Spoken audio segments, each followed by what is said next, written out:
በስመ ስላሴ በስመ አብ ወወልድ ወመንፈስ ቅዱስ አሐዱ አምላክ አሜን።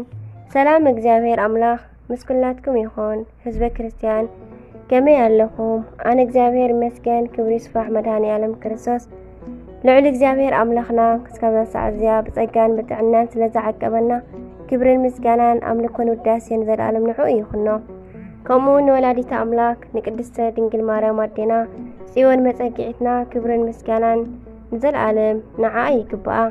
ከምኡውን ንኹሎም ቅዱሳን ከከም መዓርጎም እግዚአብሔር አምላኽና ብዝሃቦም ጸጋ ብዝሃቦም ቃል ኪዳን ክብርን ምስጋናን ይብጽሐዮም አሜን። ስንክሳር ዘወርሓ ጳጉሜን ዕለት 3 ወርሓዊ በዓሉ ናይ ቅዱስ ሩፋኤል ቅዳሴ ቤቱ እዩ። አሜን። ስንክሳር ዝሰምዕ ዘንብብ ፍቕሪ ጎይታ ኣብ ልቡ ይዕንብብ አሜን። ቅዱስ ሩፋኤል በረኸቱ ይሕደረና። ቅዱስ ሩፋኤል ካብ ሊቃነ መላእክቲ ብሳልሳይ ደረጃ ተሰሪዑ ይርከብ። አንሰ ስምየ ሩፋኤል ሳልሳይ እምሊቃነ መላእክት ወሚካኤል ሊቀ መላእክት ቀዳማይ ርእሰ ኩሎም መላእክት ወስሙ መስተሳህል ወገብርኤልኒ ካእበ ውእቱ ሊቀ መላእክት ዳግማይ ወትርጓሜው ስሙ አምላክ ወሰብእ ዘተፈነወ ሃበ እግዝእተ ኩሉ ፍጥረት ቅድስት ድንግል ማርያም ወላዲተ አምላክ ከመይዜኑ ዋልደቶ ለእግዚእነ ወአምላክነ ኢየሱስ ክርስቶስ ለቱ ስብሐት እምኒሃ ከም ዝበለ ስንክሳር ጳጉሜን ዘወርሃ 3 ኣብ ቅድስቲ ቤተ ክርስቲያንና በዚ ዕለት እዚ ተስካረ በዓሉ ናይ ቅዱስ ሩፋኤል ዝኽበረሉ ስለ ብዙሕ ነገራት እዩ።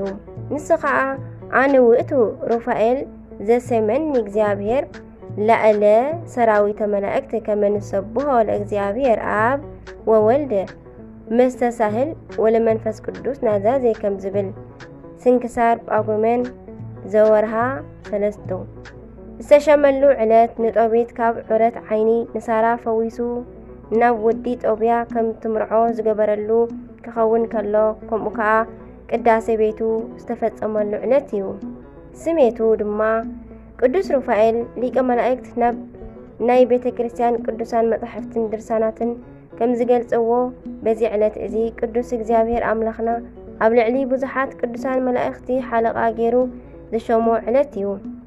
ከምቲ ኣብ ላዕሊ ተገሊጹ ዘሎ ብናይ ሊቃነ መላእክት ማዕርግ ንቅዱስ ሚካኤልን ገብርኤልን ተኸቲሉ ኣብ ሳልሳይ ደረጃ ይስራዕ። ቅዳሴ ቤቱ ናይ እስክንድርያ ሊቀ ጳጳሳት ኣባ ቴዎፍሎስ ኣብ ዝነበረሉ ዘመን ብዙሕ ቤተ ክርስቲያን ሃነጹ። ካብተን ኣብ ዘመኖም ዝተሃንጻ ቤተ ክርስቲያን ሓንቲ ብስም ቅዱስ ሩፋኤል ሊቀ መላእክት ኣብ ልዕሊ ዓሳ ነባሪ ዝተሃንጸት ነበረት። በዚ ዕለት እዚ ከዓ ቅዳሴ ተገብረ። እንተኾነ እቲ ናይ ጥንቲ ገበል ማለት ዲያብሎስ ንክርስቲያን ካብ መስዳድ ስለ ዘይዓርፍ ነታ ኣብ ልዕሊ ዓቢ ዓሳ ተሰሪሓ ዝነበረት ቤተ ክርስቲያን ናይ ቅዱስ ሩፋኤል ኣናወፃ። ካብ ብዝሒ ምንዋፅ ናይቲ ዓሳ ዝተላዕለ ከኣብታ ቤተ ክርስቲያን ክትፈርስ ደልየት። እንተኾነ እታ ሓያል ሰማያዊ መልአኽ ቅዱስ ሩፋኤል ብቕጽበት መጺኡ ብቓል እግዚአብሔር ኣብ ዘለኻዮ ቁም ካብኡ ከይትንቀሳቐስ ኢሉ ብኹናት ገይሩ ወቅኦ። ኣንቲ እታ ኣብቲ ዓሳ ሓዲሩ ዘናውፃ ዝጸንሐ ሰይጣን ከዓ በቲ ሓያል መልአኽ ቅዱስ ሩፋኤል ተገሲጹ ወፀ። እታ ቤተ ክርስቲያን ከዓ ሃድአት። ክብርን ምስጋናን ንኣምላኽና ንእግዚአብሔር ይኹን አሜን። ኣብ ልዕሊ ጦቢትን ጦብያን ዝፈጸሞ ተረዳእነት እነሆ ጦቢት ዝበሃል ካብ ንእስነቱ ጀሚሩ መንገዲ እግዚአብሔር ዝምራሕ ምጽዋትን ዕሽርን ዘፍቅር ንድኻታትን ንጽጉማትን ዝሕግዝ ሰብ ነበረ። ንሱ ኣብ ዘመን ንእስነቱ ብሰላምን ብቅድስናን ኣብ ሃገሩ እናነበረ ከሎ ሓደ ጊዜ ብዘመን መንግስቲ ሻልማን ኤሰር ተማሪኹ ናብ ኣሶር ነነዌ ከደ። እንተኾነ ኣብ ዓዲ ስደት እውን ንሱስ ከምቲ ኣብ ሃገሩ ዝፍጽሞ ዝነበረ ስርዓት ኣምልኾ ካብ ምፍጻም ድሕር ኣይበለን። ኩሎም ዓሌቱን ወገናቱን ከምቲ ሰብ ነነዌ ዝነበሩ ኣነባብራ ዝበልዕዎ ዝነበሩ ብልዒ ክነብሩን ክበልዑን ከለዉ ንሱ ግና 3 መንእሰያት ኣናንያ፣ ኣዛርያ፣ ሚሳኤል ከምኡ ከዓ ብጥበቡ ፍሉጥ ዝነበረ ዳንኤል ዝገበርዎ ካብ ምግቦም ምብላሕ አበየ። እግዚአብሔር ድማ ኣብ ቅድሚ እቲ ንጉስ ሞገስ ከም ዝረክብን ኣዝዩ ልዕል ከም ዝብልን ገበሮ። በዚ ከዓ እቲ ንጉስ ንኩሉ ዘድልዮ ዘበለ ንኽገዝኣሉን ክልእኾን ኣብ ልዕሊ እዚ ኩሉ ሸሞ። ከምዚ ኢሉ እናነበረ ሓደ ግዜ ኣብ መደቀሲኡ ደቂሱ ከሎ ውዑይ ሓርኢ ናይ ለኳኺቶ ኣብ ኣዒንቱ ኣተዎ። ኣብ ብዙሕ ሕክምና ከይዱ ከዓ ክሓዊ ኣይከኣለን። በዚ ድማ ክልቲአን ኣዒንቱ ብፍጹም ዓወራ፣ ምርኣይ እውን ሰኣነ። ብገዛእ ጉልበቱ ሰሪሑ ንስድራ ቤቱ ዝኣሊ ብምጽዋትን ብዕሽርን ንቤተ መቕደስ ዘገልግል ንጡምያትን ንስኡናትን ዘብልዕን ዘስትን ዝነበረ ጦቢት ምውፋር ምእታው ሲኢኑ ኣብ ገዛ ኮፍ ኢሉ ምስ ዖረት ዓይኑን ምስቲ መሪር ቃንዛ ዓይንን ክቕመጥ ግዲ ኮኖ። ከምዚ ኢሉ ከዓ ን14 ዓመት ቀጸለ።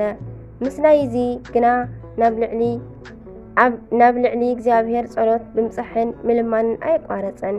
ከምዚ ኢሉ እንከሎ ሳራ እትበሃል ጓል ራጉኤል ንሳ 7 ሰብኣይ ተመርዕያ ነበረት። እንተኾነ ኣስማዲዮስ ዝበሃል እኩይ ግና እቶም ዝተመርዓውዋ ሰብኡት ግና ብስጋ ከይተራኸብዋ ከለዉ ይቐትሎም ነበረ። እዚ ከይኣክል ግና ዝነበራ ሽግር ዝረኣየት ኣገልጋሊታ ኩሉ ግዜ ተባጭወላን ትጸርፋን ነበረት። እዚ ኩሉ ሽግርን መከራን ዝወረዳ ዝነበረ ሳራ ግና ኩሉ ጸገማን ውርደታን ናብቲ ልዑል ኣምላኽ ብጸሎት ተብጽሕ ነበረት። ጦቢት ናብ ኣምላኽ ዝልምነሉ ዝነበረ ግዜን ሰዓትን ሳራ ናብ ኣምላኽ ዝጸለየትሉ ግዜ ኣብ 1 ሰዓትን ግዜን ነበረ። ጦቢት እንሆ ዓይኑ ብጥዑዩ ከሎ ጋባኤል ዝበሃል ሰብኣይ ገንዘብ ኣቐሚጡሉ ነበረ እሞ ሓደ እዋን ንወዱ ንጦብያ ጸዊዑ እንሆ ናብቲ ቦታ ከይዱ ነቲ ገንዘብ ከምጽኦ ሓበሮ።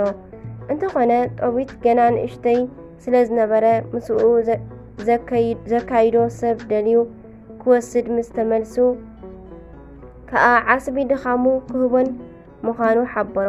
ከም ቃል ኣቦኡ ከዓ ኣብ ደገ ወፂኡ ምስኡ ዘካይዶ ሰብ ደለየ።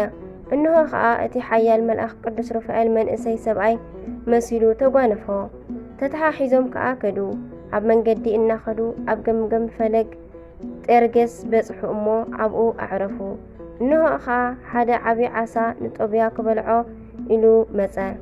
ነቲ ዓሳ ከዓ ሓዞ እሞ እንሆ መልአኽ እግዚአብሔር ሩፋኤል ነቲ ዓሳ ኣብ ክልተ ከፊሉ ሓሞትን ከብዱን ልቡን ወሲዱ ከዓ ነቲ ካልእ ጓሓፎ። ጦብያ ክሳዕ ጉዕዞኦም ዝውዳእ ነቲ ዓሳ እናበልዐ ከደ ጸኒሑ።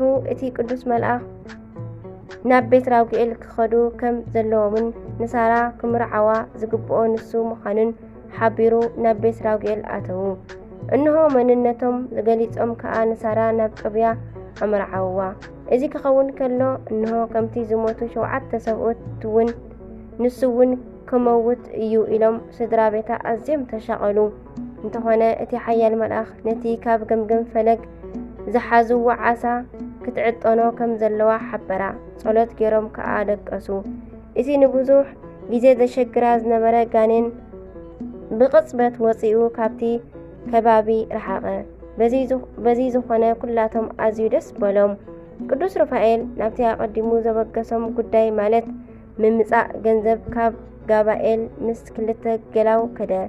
ኣብቲ ቤት ኣትዩ ኩሉ እቲ ጦቢት ዝበሎምን ጦብያ ወዲ ጦቢት ከም ዝተመርዓወን ነጊሩ እቲ ዘሎ ገንዘብ ሒዙ ናብ ጦብያ ተመልሰ። እንሆ ከዓ ንሳራ ጓል ራጉኤል ሰበይቱ ሒዙ ናብ ኣቡኡ ጦቢት ተመልሰ። እቲ ዝኾነ ነገር ዝሰምዐ ጦቢት ኣዝዩ ንኣምላኽ ኣመስገነ። በቲ ኣቐዲሞም ኣብ ገምገም ፈለግ ዝረኸብዎ ሓሞት ናይቲ ዓሳ ገይሩ ከዓ ኣዒንቱ ደረዘሉ እሞ ካብ ዓይኑ ቅራፍ ዝመስል ወፀ። ብኡ ከዓ ኣዒንቱ ተኸፍተሉ እሞ ረኣየ ከዓ። እዚ ኩሉ ምስ ተፈጸመ እዩ እምበር እቲ ሓያል መልአኽ መንነቱ ክገልጸሎም ዝጀመረ። በለ ከዓ ንእግዚአብሔር ወድስዎ፣ በቲ ዝገበረልኩም ኩሉ ከኣመስግንዎ። ንእግዚአብሔር በቲ ዝገበረልኩም ኩሉ ሰናይ ኣብ ቅድሚ ኩሎም ፍጥረታት እናኣመስገንኩምን ብመዝሙር እናዘመርኩምን ሞሳ ምለስሉ። ونمسكانو أيتتهكيو نجزابير أملاخ بتزجبر لكم أبكر من كل سب أخبروا تجباراتون أزنتو ننجس مستر كتحلوا اللطبقيو جابير زجبرجن أب كلهم متان كخبروهم كمسكنون أب كله كأوجن بكله كفلتن يزجبع صبق جبر أمه كفو أي كبصحاكم من أيو كمتي أقدمه زبالكم ننجس مسترو كتحلوا اللطبقيو جابير زجبرجنا نخلو كنجر يزجبع حجي خا حنتي كحابة أكو نتي حكي بملؤك نجركم إياه طبيت نسخان ساران نسألهم نسألتكم نب قدمي إجابير لعل زقرب كلكم أنا إيه نرى موتات تقبرلو جزي أون كل جزيكم ويجبر نبركو بتاع مسح كيبلعكا موت كتكبر كاب معدي استنسأكا معلتي كأ إجابير كفتنكا لأخني هم أون نعخا كحوية كان سارة سبيتي ودخا دما كاب زنبرا ما أسرتي كفتحة لأخني أنا كابتي سألت قدسان زعركن أبكر ميجر ما إجابير زغلغلو دو زبلن شوعات قدسان ملأختي حدا زخنكو قدس ملأخ قدس رفعيل إياه أب مدري كساع زلهم نأملاخ ودسوا كمون أمسكنوا إنه أنا نبتي زلأخني كعرقية نتيجة زتقبر لكم كله أب مصحف صحافوا إلوم ناب سماي عرقة وزي حيال ملأخ قدس رفعيل أب لعليت أبيتن ساران زقبرس دنك يتأمر بعين لبنا نسوع الله تمارين قدسان ملأختو إنا لآخر نبزحات أبوتاتنا أدتاتنا أبي هوتم عبين زدنقن سراح السرحة قدس أملاخنا እግዚአብሔር لمون بقنعنا لبن بنصهنا كمتي نسو زدليو انت تقعدنا نطوبيت سغاوي عينو كفيتو ببرهان كم زرئي زغبرو نعناون عين لبنانا كفيتو نبتي برهاناوي أملاخ ببرهان تمليسنا نعو كنسمر كمتي نسارا نزمانات تساقيا رخص منفس قسيسو زوز الله لمون شحكوا نفس فلالي رخصت زمرحنا سنين صبقون سراح نخين سرح عين لبنانا عطيوم بزي فرات صدقي كنفزوكم النبل زقبرنا رخصات منافستي انتهالو انتخنا لبنان حلنانا نابصلتن رديئتن قدسان ملأختي انتدعا أقنعنايو نرديئتن نحاجزنان وسو دلوات زخونو قدسان ملأختي بأساتاوي مسكن نتيجة أبعنا سيطان كقصة لنان كابزوريانا كرحق لنان يوم آمين.